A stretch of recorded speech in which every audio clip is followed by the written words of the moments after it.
వినరండి ఈ మంచి బోధ, దీని విను నమ్ము వారికి తొలగు నరక బాధ. వినరండి ఈ మంచి బోధ.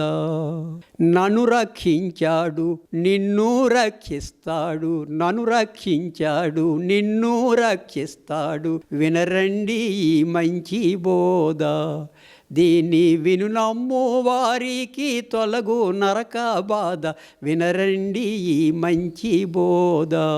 తనువు స్థిరము కాదు, మనతోనే మీరాదు, పనికి మాలిన లోకమండి, దీన్ని నమ్మి చెడిపోవకండి. వినరండి ఈ మంచి బోధ. దేవుని బిడ్డలారా, అందరూ దేవుని బిడ్డలే. కాకపోతే దేవుని దూరంగా ఉన్నవారు కొంతమంది ఉన్నారు, దేవునికి దగ్గరలో ఉన్నవారు కొంతమంది ఉన్నారు. అందరూ దేవుని బిడ్డలే. నరకంలోకి వెళ్ళేవారే సైతాన్ బిడ్డలు అవుతారు. ఇప్పుడు నరకంలోకి ఎవరు వెళ్ళలేదు, వెళ్ళడానికి ఇంకా టైం ఉంది. అయితే భూలోకంలో ఒక నరకాన్ని సృష్టిస్తున్నాడు ఆ నరకాసురుడైన సైతాను. ఈ భూలోకంలో విషయాలు చూస్తుంటుంటే ఎంత బాధ కలుగుతుందంటే, ఎందుకు ఇలా జరుగుతుంది, మా మనుష్యులు ఎందుకు ఇలాగా అయిపోతున్నారు, మా మనుష్యులు నెమ్మదిగా ఉండడానికి మార్గం లేదా అనే ఒక చింత కలుగుతుంది. సమస్త సృష్టిని గురించి మనుషులందరి గురించి ప్రార్థన చేయమని బైబిల్ చెప్తుంది, కానీ మేము ప్రార్థన చేసినప్పుడు ఆ బాధ కలుగుతుంది. కొంతమంది నాకు ఫోన్లు చేశారు, అయ్యా మా అబ్బాయిల కొరకు ప్రార్థన చేయి, మా అమ్మాయిల కొరకు ప్రార్థన చేయి, ఏంటి కథ ఏంటి అని నేను అడిగాను. వారి కొరకు ప్రార్థన చేయమని మీరు అంటున్నారు, మరి మీరు ఎవరు? మేము క్రైస్తవులమని కొంతమంది అన్నారు, ఏదో మతస్థులని కొంతమంది చెప్పారు. క్రైస్తవులైతే మీ పిల్లలకి మీరు ఏం బోధించాలి? మీకు బైబిల్ ఏం చెప్తుంది? తల్లి కంటే తండ్రి కంటే భార్య కంటే బిడ్డల కంటే దేవుని ఎక్కువగా ప్రేమించాలని చెబుతుంది కదా. మన కొరకు మరణించి లేచినటువంటి దేవుని కుమారుని కొరకు ఎక్కువగా ప్రేమించాలని చెబుతుంది కదా. నీ బిడ్డలు దేవుని కుమారుడిని ప్రేమించి ప్రాణం పెట్టిన దేవుని ప్రేమించే పరిస్థితి కలిగేటట్టుగా మీరు మీ బిడ్డలు చెబుతున్నారా? దేవుని ప్రేమించమని మీరు ప్రేమిస్తున్నారా అంటే, లేదండి అయ్యా, మీరు దేవుని ప్రేమించకపోతే మీకు దేవుని సహాయం ఎలాగ లభిస్తుంది? ప్రాణం పెట్టినటువంటి దేవుడు మిమ్మల్ని ప్రేమించి, పేతురు నన్ను ఎక్కువగా ప్రేమిస్తున్నావా అని చెప్పి అడిగారు. అవును ప్రభువా, నేను ఎక్కువగానే ప్రేమిస్తున్నాను ప్రాణం పెట్టాడు ఆయన కూడా. దేవుని మేము ఎక్కువగా ప్రేమించట్లేదండి. మీరు ప్రేమించలేదు కాబట్టి మీ పిల్లలు కూడా దేవుని ప్రేమించకుండా ఈ లోకంలో ఉండే ద్వేషించే మనుషులను ప్రేమిస్తున్నారు. ఒక ఆయన ఒక అమ్మాయిని ప్రేమించాడు, అమ్మాయి ద్వేషించిందంట. నేను నీ కొరకు ఏదైనా చేస్తానని చెప్పి అన్నాడంట. నా కొరకు నువ్వేమీ చేయవసరం లేదు, నా కొరకు నువ్వు సొవ్వని అన్నదంట. అంతే, ఎలుగుల మందు తాగి చచ్చిపోయాడు. నాకు ఫోన్ వచ్చింది. ఎంత భయంకరమైన పరిస్థితి. ప్రాణము పెట్టి నిన్ను ప్రేమిస్తున్నాను, నన్ను వెంబడించమని చెప్పి నీ చుట్టూ దేవుడు తిరుగుతుంటుంటే నువ్వు ఒక స్త్రీని ప్రేమిస్తావా? నీ ప్రాణం తీయడానికి ఆ స్త్రీ నీకు కారణం అవుతుందా? ఎంత భయంకరమైన పరిస్థితి. ఒక ఆమె ఒక ఆయన పెళ్లి చేసుకోలేదని చెప్పి కిరసనాలు పోసుకొని కాల్చుకుందంట. ఈ ప్రేమ భయంకరమైన అయిపోయింది లోకంలో ఉండే ప్రేమలు. దేవుని ప్రేమించే వారిని ఎవరు ఏమీ చేయలేరు. కాబట్టి మీ మరణానికి మీ పతనానికి కారణము మీ ప్రేమ అయి ఉండకూడదు, మీ అభివృద్ధికి కారణం మీ ప్రేమ అయి ఉండాలి. దేవుని ప్రేమించే వారికి సమస్తము సమకూడి జరుగుతున్నదని వాక్యము బోధిస్తుంది. దేవుని ప్రేమించిన వారికి సమస్తము చెడిపోతుందని వాక్యం బోధిస్తుంది. అందుచేత ఈ సమాజంలో వారి గురించి ఆలోచించినప్పుడు దేవుని ప్రేమ వారికి లేదు గనుక ప్రభువా వారిలో ప్రేమను వృద్ధి చేయమని ప్రార్థన చేస్తున్నాం. తర్వాత సమాజం. ఈ సమాజంలో భారతదేశంలో ఈ యొక్క వర్ణభేదము ఇంకా పోలేదు పూర్తిగాన. విదేశాల్లో ఈ యొక్క కులం అనే భేదము మన దేశంలో ఉంది. విదేశాల్లో రంగు భేదం ఉన్నది. ఏదో రకంగా అన్నట్లోనూ భేదం ఏర్పాటు చేస్తుంది సాతాను. అందుచేత ఈ భేదములు పోయి, ఈ వాదములు పోయి ప్రశాంతంగా ఎవరైనా బ్రతకాలనుకుంటే బైబిల్ వాక్యం ఒకటి చెబుతుంది, బ్రతుకు కోరు వాడు ఎవడైనా ఉన్నాడా, మేలు పొందుచు అనేక దినములు బ్రతికేవారు ఎవరైనా ఉన్నారా అని 34వ కీర్తన 12వ వచనములో దేవుడు ప్రశ్నిస్తున్నాడు. అలాగే బ్రతుకు కోరు వాడు ఎవడైనా ఉంటే ఒక పని చేయాలంటున్నాడు 12వ కీర్తన 5వ వచనంలో. బాధపడు వారికి చేయబడి బలత్కారం బట్టి, దరిద్రుల నిట్టూపును బట్టి నేను ఇప్పుడే లెగుస్తాను, రక్షణ కోరుకుంటే వారిని రక్షించడానికి లెగుస్తానంటున్నాడు దేవుడు. దాని ఎడల యథార్థ హృదయం గల వారిని బలపరచుటకు దేవుని కనుదృష్టి లోకమంతా సంచారం చేస్తుందని చెప్పి బైబిల్ చెప్తుంది. నిన్ను బలపరచడానికి దేవుడు చూస్తుంటుంటే నిన్ను నాశనం చేయడానికి నీలో ఒక దుష్టశక్తి ఉన్నది. ఆ శక్తి నీలో పని చేస్తుంది. ఈ సందర్భంగా ప్రతి మనుష్యుడు కూడా ఈ మాటలు వింటున్న మనుషులు ఒక మాట గమనించాలి. మన బాడీలో 2 శక్తులు ఉన్నవి. ఒకటోది దుష్ట శక్తి, రెండోది దేవుని శక్తి. ఈ 2 శక్తులు కలిసి ఉన్నాయి. ఇది హృదయంలో ఉన్నటువంటి తీరది. ఇవి పోవు, సచ్చిన వరకు ఉంటాయి. రెండును ఆ 2 సృష్టిలోనే తయారైపోయాయి. ఈ దుష్ట శక్తి దుష్ట కార్యాలకి ఆశిస్తుంది. ఈ దుష్ట కార్యాలు చేయాలంటే ఈ యొక్క మనిషిలో ఉన్న ఆత్మ చేయలేదు కదా. ఆత్మ చేయాలంటే ఆత్మకి శరీరం సపోర్ట్ చేయాలి. అప్పుడు ఆత్మలో ఉండే అంటే హృదయంలో ఉండే ఆ ఉద్దేశాలు శరీరం ద్వారా చేయాలి. శరీరం చేయాలంటే మనిషి యొక్క మనసులో ఇంకోటి ఉంది, అది ఇష్టము. మానవ శరీరంలో మానవుని ఆత్మ ఉంది, ఆత్మలో మానవుని యొక్క హృదయం ఉంది. ఆ హృదయంలో ఇష్టం ఇష్టం ఉంది, ఈ 4 కలిసి ఉంటాయి. ఈ 4 పని చేస్తుంటుంటాయి. ఈ 4 కూడా 3 ఒక పక్క ఉన్నట్లయితే ఒకటి ఫెయిల్ అయిపోతుంది. దైవశక్తి పనిచేస్తుంది నీలోను. దైవశక్తి వ్యతిరేకంగా నీ యొక్క ఇష్టము, నీ శరీరము, నీ ఆత్మ వ్యతిరేకంగా ఆ యొక్క దుష్టశక్తికి ఏకేపిస్తే దుష్ట కార్యాలే జరుగుతాయి. ఇప్పుడు ఒక ఆయన ఎలుకల మందు దాగి చచ్చిపోయాను గతంలో ఒకసారి చెప్పాను నేను. ఆ భార్య కొరకు, పెళ్లి చేసుకునే భార్య కొరకు ఆమె నాకు ఇష్టం లేదని అన్నదని, నువ్వు చచ్చిపోతే చచ్చిపో అని అన్నదంట. చచ్చిపోయాడు. మరి బైబిల్లో ఒక భక్తుడు ఉన్నాడు, సంసోను గారు. ఆ సంసోను గారిని ఆ ఢిల్లీలో అన్నది, సంసోను దయచేసి నేను ఎలాగ చంపాలో నాకు చెప్పమన్నది. అమ్మా అంత గొప్ప మాట అన్నావే, దయచేసి అని అన్నవే, నన్ను అంత గౌరవించేవే, ఇగో ఇలా ఒక తలెంట్రుకలు కట్ చేస్తే చచ్చిపోతానని చెప్పేశాడంట. దెబ్బతోనే ఆయన్ని తలెంట్రుకలు కట్ చేసి కళ్ళు తీసేసి జైల్లో పెట్టేశారు. అంటే దీని అర్థం ఏంటి? దైవశక్తిని నీవు వాడుకోకపోతే నువ్వు భక్తుడివైనా భక్తిహీనుడివైనా ఎవరివైనా నువ్వు నాశనం అయిపోతావు. నీ శరీరము, నీ మనస్సు అంటే నీ ఇష్టము, నీ ఆత్మ నీకు వ్యతిరేకంగా పనిచేస్తే ఈ 3 నాశనం అయిపోతాయి. దైవశక్తిని నువ్వు అనుకూలంగా పనిచేస్తే దుష్టశక్తిని నువ్వు ఎదిరించాలి. ఎదిరించినప్పుడు నీకు ఎటువంటి కీడు జరగదని బైబిల్ చెబుతుంది. అందుచేత సమాజంలో ఉన్న వారికి మేము ప్రార్థన చేయడం తప్ప మేలు చేయలేం, కానీ మేలు కలిగించే మాటలు మాత్రం చెప్పగలం. ఆ మాటలు మీరే చేయాలి. సృష్టికర్తమైన ఓ దేవుడా, నీవెవరవి, ఎక్కడున్నావు? ఈ సమస్యలతో నేను, ఈ అప్పులతో నేను, బాధలతో నేను, ఇంట్లో సమస్యలతో నేను, రకరకాల సమస్యలతో, వ్యసనాలతో నేను బాధపడుతున్నాను. నీ శక్తిని నాకు పంపించి ఈ యొక్క దుస్థితి నుంచి నాకు విడుదల దయచేయమని నువ్వు ప్రార్థన చేసుకుంటే, ఎవరి పేరు ఏ దేవుడి పేరు ఎత్తనవసరం లేదు. సృష్టికర్త నువ్వు దేవుడా, నాకు కనిపించి నాతో మాట్లాడి నన్ను బలపరిచి అని ఎత్తినట్లయితే ఆ దేవుడు నీకు కనిపిస్తాడు, మాట్లాడతాడు, బలపరుస్తాడు. ఒకప్పుడు అదే పని చేశారు బైజాలో ఉంటుండగా నేను. నాకు ఇప్పుడు 80వ సంవత్సరం.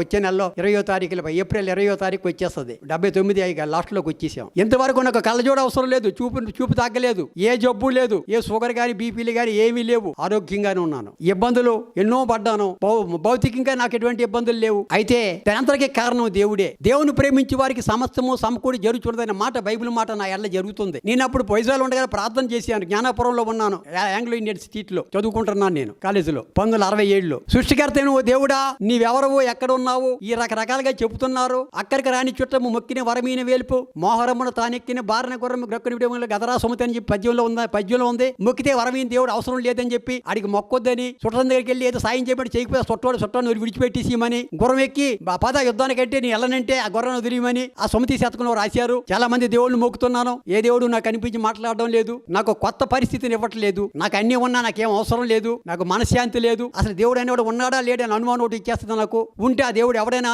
అనేసి నాకు అర్థం, నేను నాకు తెలియాలని చెప్పి నాకు కోరిక పుడుతుంది. కాబట్టి నాకు కనిపించి నాతో మాట్లాడు, నీకు దేవలోకం ఉందా, ఉంటే అదేదో చెప్పు అని చెప్పి ఆ జ్ఞానపురంలో ఆ కాళిదాస్ అనే నీటిలో నేను అదుకుంటూ చదువుకుంటూ ఆ ఆంగ్లో ఇండియన్స్ స్ట్రీట్ లో నేను ఉండి ప్రార్థన చేసుకుంటే, నాకు ఉదయం ప్రార్థన చేస్తుంటుంటే ఒక జ్యోతిలాడిది నా దగ్గరికి వస్తుంది. అమ్మా జ్యోతి వస్తుంది, కాలిపోద్దేమో అని చెప్పేసి నేను భయపడుతున్నాను. అలాగే వచ్చి నా గుండెలో దూరింది. అది లోనికి వెళ్ళిపోయింది, కాలలేదు. లోనికి వెళ్ళిన తర్వాత ఆ జ్యోతి నాతో మాట్లాడడం ప్రారంభిస్తుంది. ఆ వెలుగు కొవ్వొత్తులు అంటే పైగా పెద్ద కొవ్వొత్తి వెలుగులాగా ఉంది. అది ఇగో తిరుపతిరావు, దేవుడు నీ దోషాలు క్షమించాడు, నీ పేరు జీవగ్రంథంలో వ్రాసాడని అంటుంది. దేవుడు దోషాలు క్షమించాడా? ఆల్ రైట్, మంచిదే. జీవగ్రంథంలో పేరు వ్రాసాడు. ఎక్కడ ఉందా జీవగ్రంథం? ఆ పేరు ఎందుకు రాయాలి? పరలోకంలో జీవగ్రంథం ఉంది, జీవగ్రంథంలో నీ పేరు ఉంది. నువ్వు చచ్చిన తర్వాత ఆ యొక్క పేరు ఉంది కాబట్టి నీవు జీవగ్రంథంలో ఆ పరలోక రాజ్యానికి పారడైస్ కి వెళ్తావు అని మనసు చెప్తుంది. అప్పుడు కొంతమంది ఇది ఏంటి జీవగ్రంథం ఉందట, నా పేరు రాశారంట, నా దోషాలన్నీ పోయాయంట అని నేను కొంతమంది అడిగితే, అంతా ఆంగ్లో యూనివర్సిటీ అంతా క్రిస్టియన్ స్ట్రీట్ కాబట్టి ఒక పాస్టర్ గారు ఉంటే జ్ఞానానందం అని దగ్గరికి వెళ్ళి జరిగిందంటే, జీవగ్రంథం పరలోకంలో ఉంది, అక్కడ దేవలోకంలో ఉన్నదంటే అక్కడ నీ పేరు రాశాడంటే నీవు దేవుని నమ్ముకోవాలి, దేవుని కూడా జీవించాలంటే ఎవరా దేవుడు అంటే అప్పుడు యేసుక్రీస్తు గురించి చెప్పారు. దేవుడు భూలోకానికి నరవతారిగా వచ్చి మనుషుల పాప పరిహార్థమై ఆయన శిలువలో మరణించి మరణాన్ని జయించి లేచి భూమి మీద కొన్ని రోజులు ఉండి అందరిని బలపరిచి, నేను వెళ్ళిపోతున్నాను, మీ అందరినీ మరలా వచ్చి పరలోకానికి తీసుకెళ్తాను, నాది ఈ లోకరాజ్యం కాదు, నాది ఒక పరలోక రాజ్యం అని చెప్పి వెళ్ళిపోయారు. అక్కడ ఉందయ్యా నీ పేరు, నువ్వు నమ్ముకుంటే అక్కడికి వెళ్తావు, లేకపోతే నరకంకి వెళ్తావని చెప్పాడు ఆయన. అప్పుడు 1967 ఆగస్టు నెల 15వ తారీఖు నేను బాప్తిస్మం పొంది విశాఖపట్నం సముద్రంలో బాప్తిస్మం పొంది అక్కడ చదువు ముగించుకొని ఆ తర్వాత బొంబాయి మిలిటరీలో జాయిన్ అయ్యి ఆర్మీలో నాసిక్ క్యాంపులోకి వెళ్ళి అక్కడ ట్రైనింగ్ అయ్యి అక్కడ కొంతకాలం ఉండి అక్కడ డిశ్చార్జి తీసుకొని అన్లైక్లీ బేస్ మీద డిశ్చార్జి తీసుకొని బయటకు వచ్చి అన్ని గ్రంథాలు చదివి, బైబిల్ గ్రంథము చదివి, అందులో PhD కూడా చేసి వేదాలు చదివి అన్ని చదివిన తర్వాత దేవుడు యేసు ప్రభు అందరికి ఏంటి రుజువులు అని చెప్పి పరిశీలన చేసిన తర్వాత అది వాస్తవం అని నాకు తెలిసిన తర్వాత ఇక సేవలోకి వచ్చాను. ఇప్పుడు 1973 నుండి సేవ చేస్తున్నాను. నా అనుభవంలో చెప్పేది ఏంటంటే, మిమ్మల్ని యేసు ప్రభు నమ్ముకోమని చెప్పట్లేదు, నమ్మొద్దని కూడా చెప్పట్లేదు. మీరు నమ్మితే నాకేమి లాభం, నమ్మకపోతే నాకేమి నష్టం. నేను లాభం పొందేది చెప్తున్నాను. ఆ లాభం మీరు పొందదలుచుకుంటే పొందండి అని చెప్తున్నాను. చెప్తున్నాను. ఇది నా బాధ ఎలాగుంటుంది. నన్ను రక్షించాడు, నిన్ను రక్షిస్తాడు, తనువు స్థిరము కాదు, మనతోనే మీరాదు, పనికి మాలిన లోకమండి, దీన్ని నమ్మి చెడిపోవకండి, వినరండి ఈ మంచి బోధ, దీన్ని విను నమ్ము వారికి తొలగు నరక బాధ, వినరండి ఈ మంచి బోధ.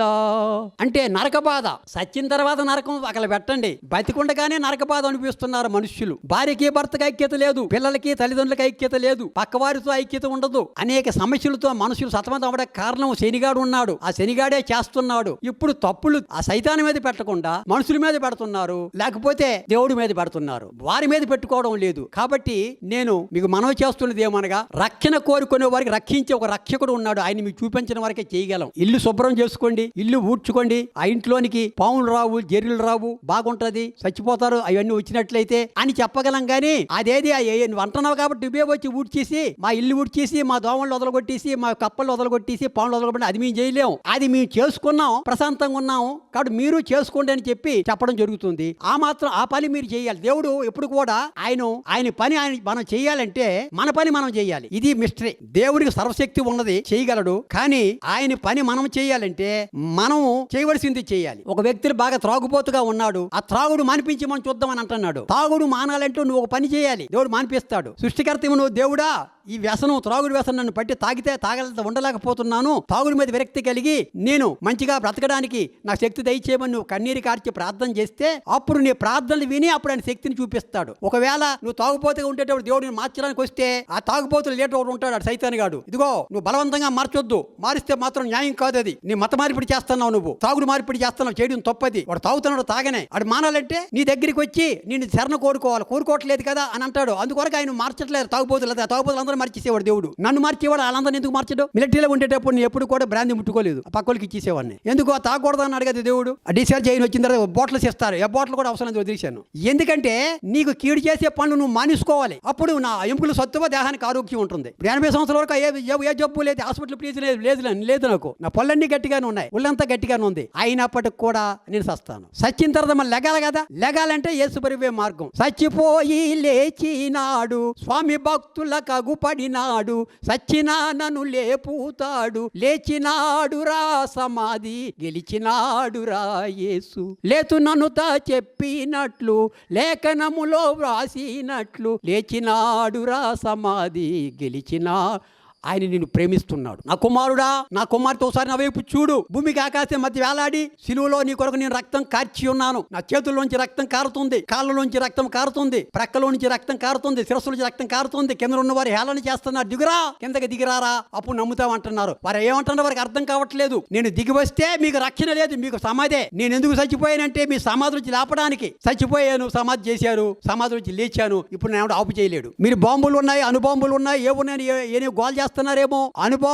బాంబుల కంటే నీలో ఉన్న ప్రాణం గొప్పది కదా. అణుబాంబులు తయారు చేసిన సైంటిస్టులారా, అణుబాంబులు వాడడానికి కోసం సైనికులారా, మీ ఊపిరి పోవుగా కంటే దెబ్బతో పోతుంది. ఇంక మీరు మీ అణుబాంబులు ఏం చేస్తాయి, మీరేం చేస్తారు? లాజరస్ కమౌట్ అని నేను అన్నానే, 4 దినాల సముద్రం లాజరస్ బయటకు వచ్చాడే. ఆ మాట ఇప్పుడు అనలేనా నేను? బతికిన వాళ్ళు సవ్వండి అంటే దెబ్బతో చస్తారు మీరు. కానీ అలాగ అన్నం అనే రోజు ఒకటి ఉంది. ఆ రోజు దగ్గరికి వస్తుంది కాబట్టి అర్థమైపోకుండా ఉండడానికి దేవుని మరచివారులారా దీన్ని యోచించుకో, లేకపోతే చీల్చివేస్తాను, తప్పించేవారు ఉండలేదని బైబిల్ చెప్తుంది. అందుకు నేను భయపడిపోయి దేవుడు అంటే లొంగిపోయి గజగల వణుకుతూ ఆ దేవుని నమ్ముకున్నాను. ఒక ఆయన అంటున్నాడు, దేవుడు అంటే భయపడిపోయి పిరికోడు అయిపోయి నమ్ముకున్నావు నువ్వు, నేను ధైర్యవంతుడిని నమ్ముకున్నా అన్నాడు. నమ్ముకోవా, ధైర్యవంతుడివా? సరే మంచిది అన్నాను.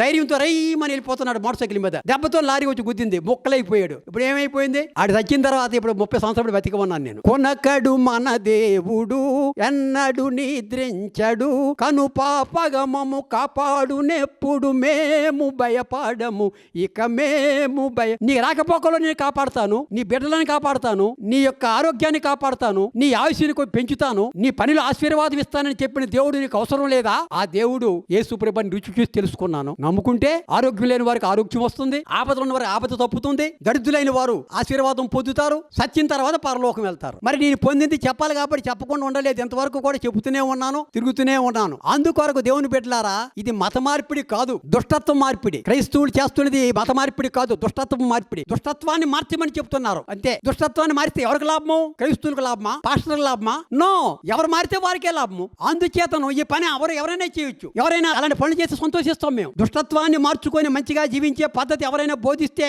ఆల్ రైట్, ఆ బోధ మేము అంగీకరిస్తాం. ఎందుకంటే ఆ బోధ అంగీకరించి అది దేవుని బోధ. అంతేగాని భేదాలతోని కలహాలతోని ఏదో స్థాపించేద్దామని ఏం స్థాపించేస్తావు? నువ్వు సచ్చినోడు. నువ్వు ఎంతకాలం ప్రతి సాగు తప్పదు కదా. మనుషులకి 3 ఆయుష్లు, 3 దినాలు ఉన్నాయి ఆయుష్లు. 70 సంవత్సరాలు, 80 సంవత్సరాలు, 120 సంవత్సరాలు బైబిల్ చెప్తుంది. 70 దిగి ఉంటాడు, లేకపోతే 80 ఉంటాడు, తర్వాత 120. ఇప్పుడు 180 అయిపో వస్తుంది. 120 సంవత్సరాలు ఉంటే ఉంటాను, మధ్యలో వెళ్ళిపోతాను. అందుచేత బతకగోరువాడు ఎవడైనా ఉన్నాడా?